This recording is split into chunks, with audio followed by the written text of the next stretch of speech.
तस्लीमा नसरीन का यूनुस सरकार पर बड़ा आरोप।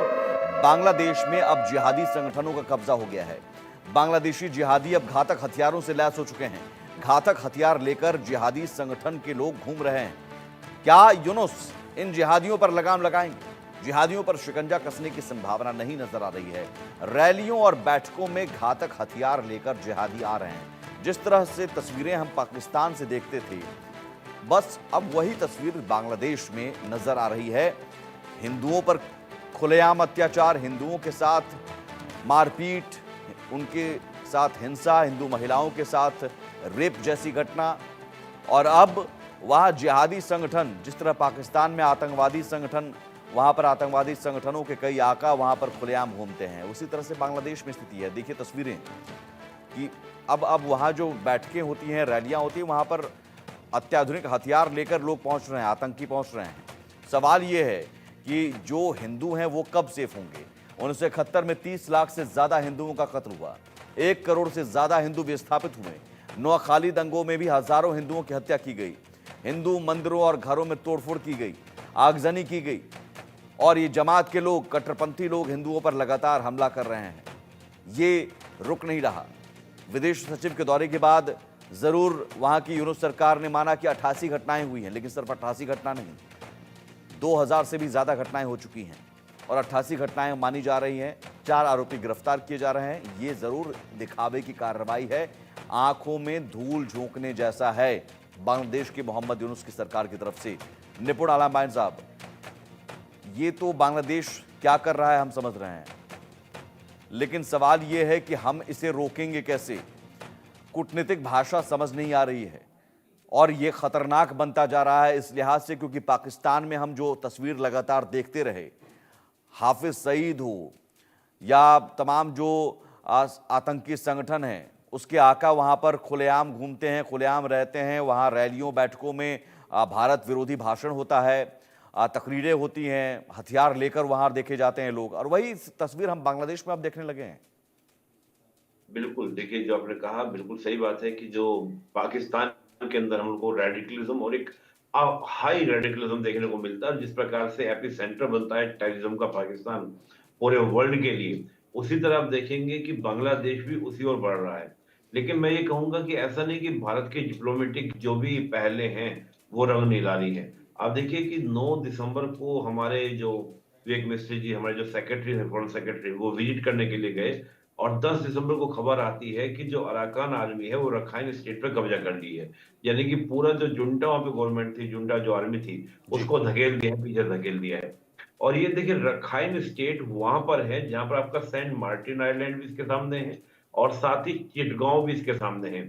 और आप समझ सकते हैं कि ये कितनी बड़ी बढ़त। और इस समय खबर में ये भी पढ़ रहा था कि बांग्लादेश ने बड़ी पूरी फोर्सेस, चाहे वो एयरफोर्स हो, नेवी हो, आर्मी हो, वो चिटगांव बॉर्डर पर तैनात कर दी है कि ताकि म्यांमार की ओर से किसी प्रकार की गतिविधि है। वही बात मैं कर रहा हूँ जहाँ पे कॉक्स बाजार करके उनका होता है, जहां पर उन्होंने बड़ी संख्या में रोहिंग्या मुस्लिमों को रखा हुआ है। हम्म उसी एरिया के पास में आपका रखाइन आर्मी यानी कि आपका जो अराकान आर्मी वहां जाके बैठती है।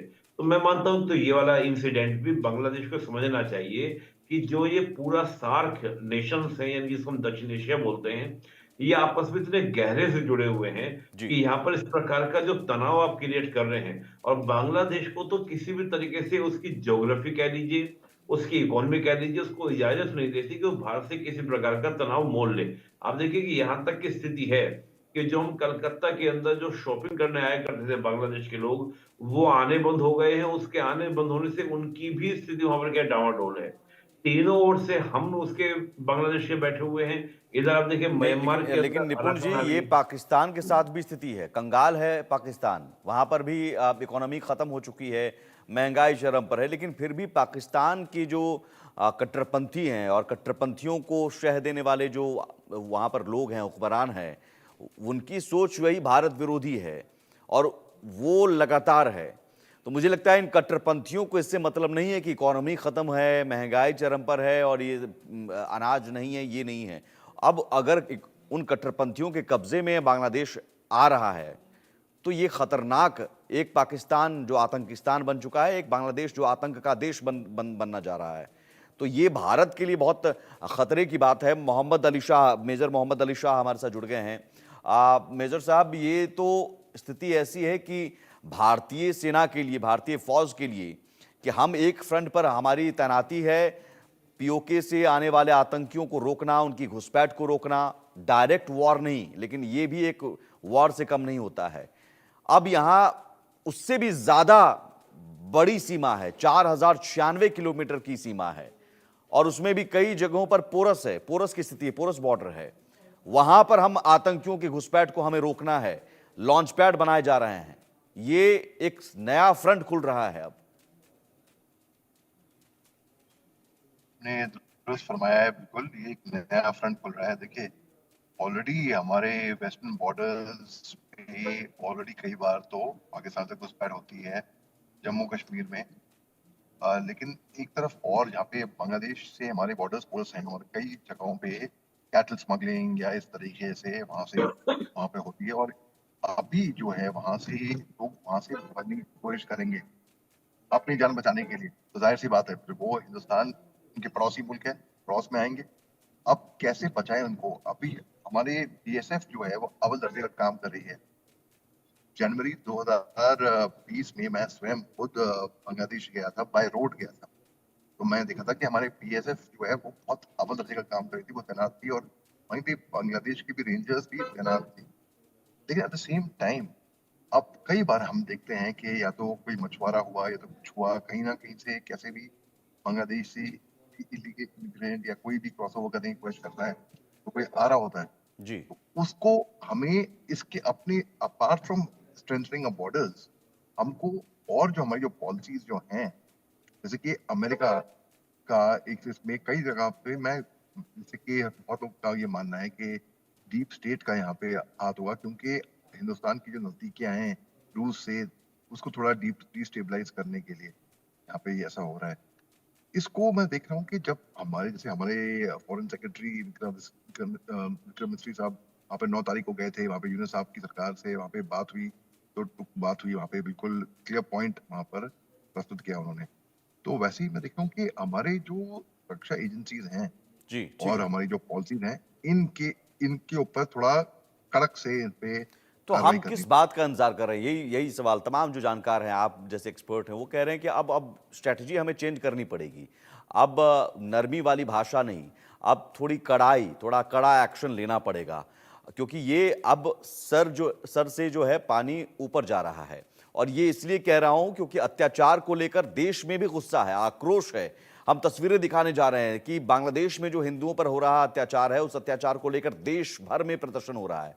भारत के कई शहरों में यूनुस के खिलाफ प्रदर्शन हो रहा है। बांग्लादेश हिंसा पर हिंदू संगठनों में उबाल है, एकजुट होकर हिंदू संगठनों ने प्रदर्शन किया है।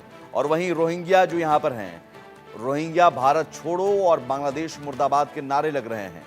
ये देखिए तस्वीरें, और तस्वीरें हर रोज आ रही हैं इस तरह की। तो भारत में भी लोग सड़क पर उतरकर कह रहे हैं कि साहब अब तो कार्रवाई कीजिए, अब हो गया बहुत, अब आपको ये नरमी वाली भाषा अपनाने की जरूरत नहीं है। यूनुस की सरकार को या कट्टरपंथियों को नरमी वाली भाषा समझ में नहीं आ रही है।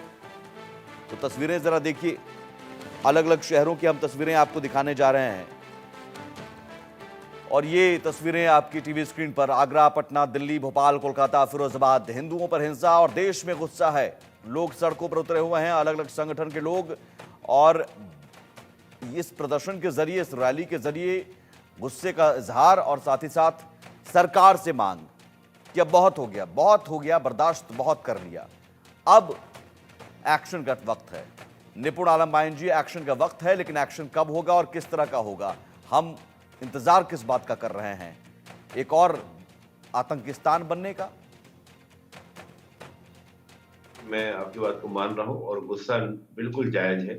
लेकिन देखिए, जब हम फॉरेन पॉलिसी को देखते हैं तो फॉरेन पॉलिसी में बहुत सारी चीजों को हमको ध्यान में रखना पड़ता है। और जैसे मैंने एक उदाहरण दिया, खबर ये भी है कि अराकान आर्मी को जो सपोर्ट है वो कहीं ना कहीं भारत के द्वारा ही दिया जा रहा है इस समय। जहां पहले अराकान आर्मी, वो आर्मी जो भारत के साथ अपने रिश्तों को बिल्कुल खराब कर चुकी थी, यहाँ तक कि हमारे जो कलातान मल्टी ट्रांजिट रूट था उस पर अटैक तक अराकान आर्मी ने किए थे।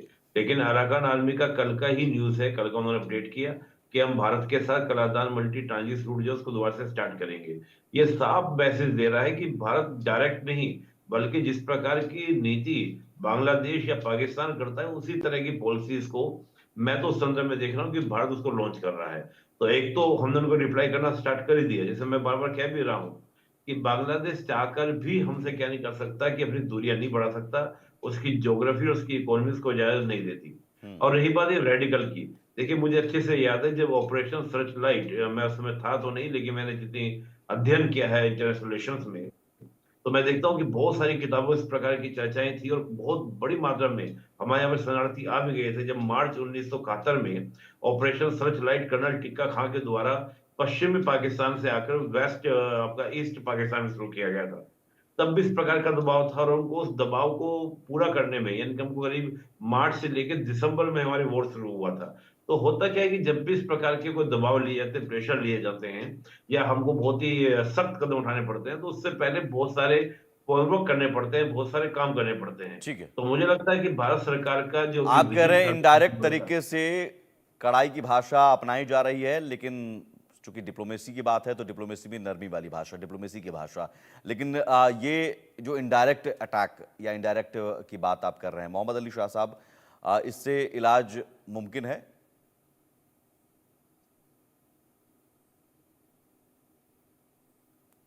मेजर मोहम्मद अली शाह, आप तक आवाज आ रही है?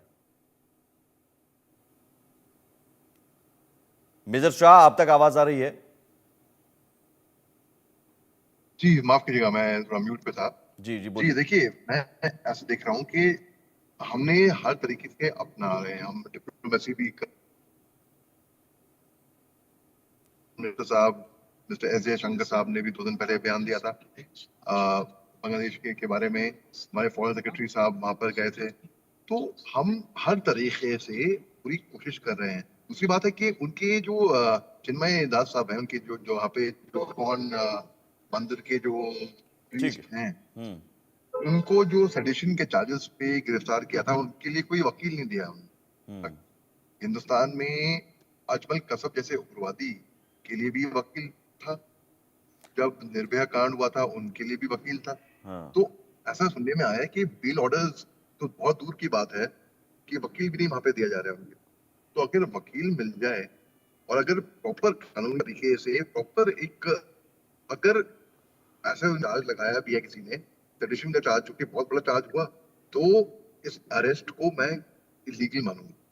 और हिंदुस्तान और बांग्लादेश के रिश्ते तब बिगड़े जब चिन्मय दास साहब का, ठीक है। कृष्ण कृष्ण बिल्कुल, दास साहब यही का सवाल अरेस्ट है हुआ। कि बांग्लादेश का रवैया हम कैसे भरोसा करें, और भरोसा करने के बजाय जो दूसरा तरीका है, इलाज के दूसरे तरीके जो निपुण जी बता भी रहे हैं, कि क्या उन तरीकों पर अब ज़्यादा जोर देना होगा, और जोर दे रही है सरकार।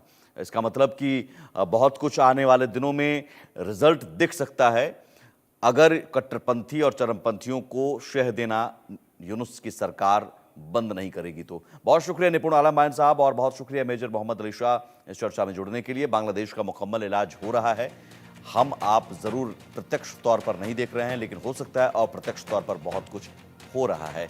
एक छोटे से ब्रेक ले रुकेंगे, ब्रेक के उस पार भी खबरें लगातार जारी हैं।